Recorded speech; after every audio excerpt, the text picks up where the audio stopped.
Okei. Lyhyesti. Virsi kaunis usein. Ja tänään kun oli tuossa aiemminkin puhetta, että tänään puhutaan suoraan, niin skipataan ne aasinsillat. Ne on aika useastikin aika naurettavia. No silloin hauskaa, kun ne tulee vahingossa. Alright, eli mä kerron lyhyesti mun elämästä. Siis mä oon Teemu, mä oon Rimpäläisen Teemu. Mä oon syntynyt Vaasassa. Ei oo mitään muistikuvia sieltä.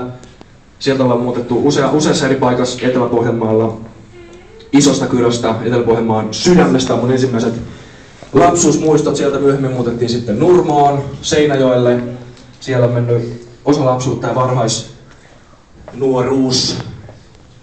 Mä oon uskonkodin lapsi. Mun isä ja äiti on molemmat tullut uskoon nuorena, joskus parikymppisenä, ja mulla on ollut ihan lapsesta asti tuttuja uskon asiat, eikä ainoastaan tuttuja, vaan mä jälkeenpäin on, niin kun, mikä on mua rohkaissut mun isän ja äidin esimerkissä, on se, että heidän usko on ollut aitoa. Se on tehnyt mun vaikutuksen, se on antanut hyvän siemenen. Se ei ole ollut ahdistavaa tai teennäistä. On näkynyt Jumalan tekoja ihan arjessa ja käytännössä meidän perheessä. Esimerkiksi tulee tämmönen juttu mieleen. Oltiin ihan pieni pikku lapsia, meillä oli rahallisesti tiukka tilanne silloin, meillä oli 4 lasta, ne on edelleenkin. Ja sitten yhtäkkiä vaan pyytämättä joku henkilö vaan ilmestyi ovelle silloin niin kuin kassit täynnä ruokaa. Silleen, että Jumala sanoi, että kehotti, että hän koki, että tuo teille ruokaa. Ja siis siis ei tää ollut mikään niin että kauhean surullisia oltiin vitsi. Siellä jossakin nukuttiin lehtiroskiksessa. Valitettavasti monilla näinkin on. Mulla oli hyvä lapsuus, mutta joskus tulee tiukkaa. Varmaan lapsiperhehenkilöt sen tietää, kun mä tiedän sen itse yksin asuvakan, että joskus on tiukkaa. Lähti karkaamaan käsistä, okei. Mutta tällaiset asiat on niin kuin käytännössä osoittanut sitä uskoa ja se on antanut hyvän siemenen. Mä oon siitä mun porukoille erittäin kiitollinen, että ne on antanut sen siemenen, joka on saanut sit kasvaa aikanaan hedelmää.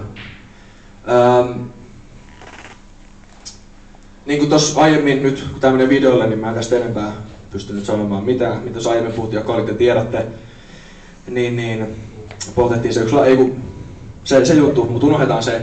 Niin, mä oon ollut semmonen aika luova lapsi jo pienestä asti ja silleen tavallaan aika ehdotonkin asioissa. Ja myöskin sitten hauskanpidossa olin aika ehdoton sit jossain vaiheessa, että tosi aito lapsenusko oli ja on tänä päivänä vakuuttunut, että olin silloin lapsena uskossa. Risti riitti silloin, se riittää nytte. En mä osaa selittää. Oikeastaan semmoista niin kuin menee vähän semmoista poikien kolttostelun piikkiin. Ei siinä mitään hirveän dramaattista ollut. Lähdettiin vaan tekemään kaikennäköistä kepposta, semmoista kevyyttä, niin kuin tuo aiemmin, mitä mainittiin muun muassa. Okei. Aika nopeasti sitten tästä jännityksenhakuisuudesta ja muusta tämmöisestä alkoi tulla niin kuin näpistysjuttuja, systemaattista näpistelyä, muutama kiinni jääminen. Ei tullut kuitenkaan katumusta niistä, paitsi ehkä hetkellistä semmoista. Sitten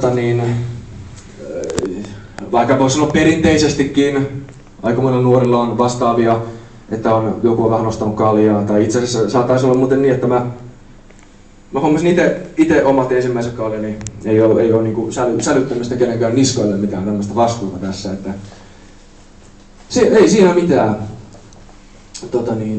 Homma karkas käsistä, toisin sanottuna. Aika nopeasti sitten tuli pilvenpoltteluita, kuvioita ja systeemeitä siihen mukaan. Ja ehkä se, mikä näin jälkeenpäin ajateltuna oli tavallaan pahinta, niin ei ehkä ollut kuitenkaan ne pilvenpoltot ja muut, niin tietenkään tarkoita, että ne oli jotenkin hyvä asia. Mutta se sydämen muutos ja sisimmän muutos, mikä lähti, omatunto alkoi paatumaan. Varastaminen ei tuntunut enää pahalta, ei tullut siitä mitään syyllisyyden tuntoa. Ainut, mistä mulle tuli huono omatunto, mitä liittyi tommosiin näpistelyihin ja semmosiin, niin että isältä ja äidiltä niin mä en pystynyt varastamaan. Joskus iskän säästöpossusta otin jonkun 2 euroa, mä muistan kuinka se kiusalliselta tuntui. Alright. Sitten siinä aika nopeata haipakkaa näissä bileissä ja muissa tämmöisissä mulla alkoi kehkeytyä ajatus, mä olin kuullut piristä. Mä ajattelin, että joo, että muiden bileet loppuu, niin Teeman bileet vasta alkaa. Alkoi tämmönen juttu niin pyörimään päässä. Ja Pirja kyllä pitää päästä kokeilemaan, että muut ryyppää ja sammuu, polttelee pilveä, niin sitten mä vielä niin täräytän 2-3 tuntia siitä aamupäivään asti bileet. Ja aika nopeasti sekin sitten järkkääntyi. Ja niitä systeemeitä siinä sitten, paitsi nyt kokeiltiin, mutta se muuttui koko ajan enemmän säännölliseksi. Mä olin tosi nuori siis sille, että onko mä ollut 13, 14, 15, 16, ton ikäinen. Ihan pikku skävä, mitä se ikinä tarkoittaakaan. Se on Etelä-Pohjanmaa ja Stadin murteesta väännetty Teemu-versio semmoisesta pojan kylvistä. Ja Kyllä mulla nousi kuoleman pelko, voimakas kuoleman pelko siinä niiden vuosien aikana. Se vaivasi usein ja sitten vielä kun sillä oli sellaisia kuvioita, että ne oli tavallaan ihan vaarallisiakin kuvioita, siis oikeasti, että tunsin paljon vanhempaa porukkaa, aika armotonta menoa on kaikenmoisissa kuvioissa ja piireissä. Kuoleman pelko vaivas ja ihan niin kuin se, että vaikka sydän pysähtyi, oli vähän skitsoiluakin toki, mutta kuitenkin. Ja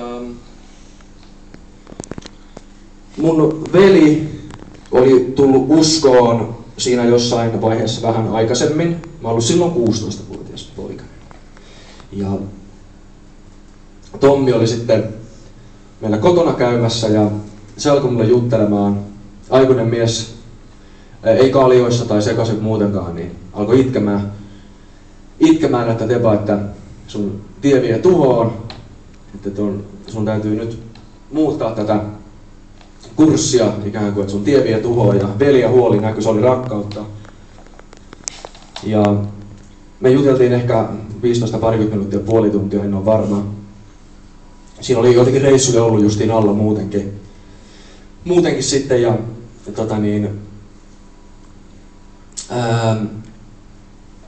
veli sanoi monta kertaa, tuuttepa mennään rukoilemaan tuonne mun huoneeseen, mennään rukoilemaan ja mä halusin mennä rukoilemaan ja samalla kuitenkin mulla oli joku semmoinen, niin tossi se oli ihan järjettömän iso kynnys, että mennään sinne. Kynnys kasvoi kilometrin korkeuteen. Oli joku vielä semmoinen palanen, mikä halusi pilettää, mutta sitten samalla mä ymmärsin, että ei voi latkua loputtomasti ja mä oon tulossa, mä joudun kohtaamaan tämän hetken joka tapauksessa. Mä suostuin, että okei, mennään ja rukoillaan. Mentiin Tommin huoneeseen, alettiin rukoilemaan. Ei siinä ollut mitään ihmeellistä. Ihan sen perusteella, mitä mä osasin. En mä miettinyt sen kummemmin mitään vippaskonsteja siinä. Mä rukoilin, ja muistaakseni vielä on ihan vaan mielessäni. Ehkä jossain vaiheessa saatoin sitten ääneenkin jotain sanoa. Mä rukoilin näin, että Jeesus, anna anteeksi, mä oon tehnyt sua vastaan syntiä. Mä rukoilin sen 3 kertaa, että anna anteeksi, mä oon tehnyt sua vastaan syntiä.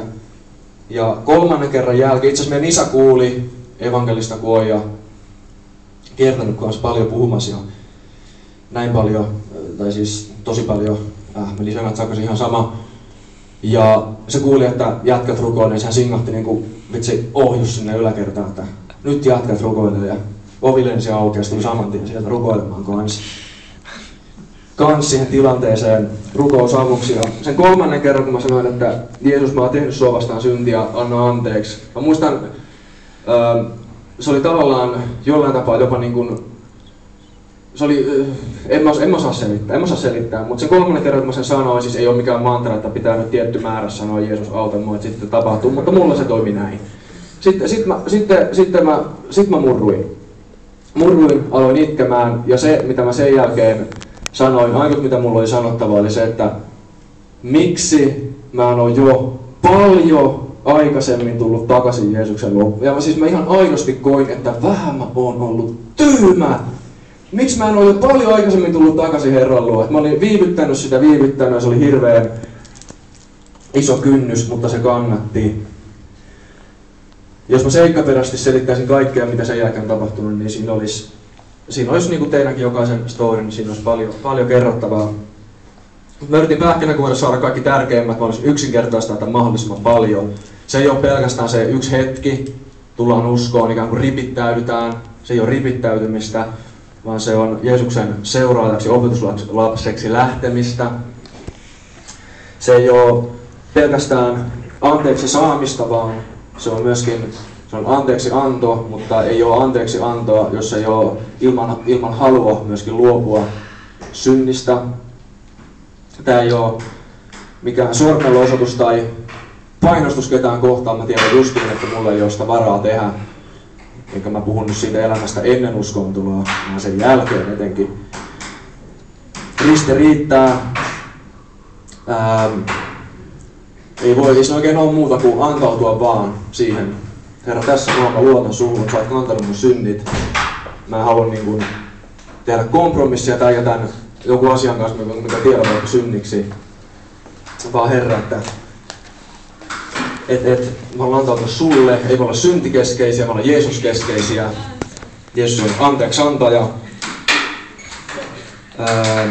Uskontulo ei ole pelkästään syntien anteeksi saamista, vaan se on yhteyden löytymistä Jumalaan, se on suhteen syntymistä. Se ei ole sitä, että isä heittää kivellä niskaan, jos lankeaa synti. Raamattu sanoo, että kun vanhurskas lankeaa 7, mutta nousee jälleen, se on nousemista. Osa armoa on nousemista, ei tarvitse jäädä rypemään.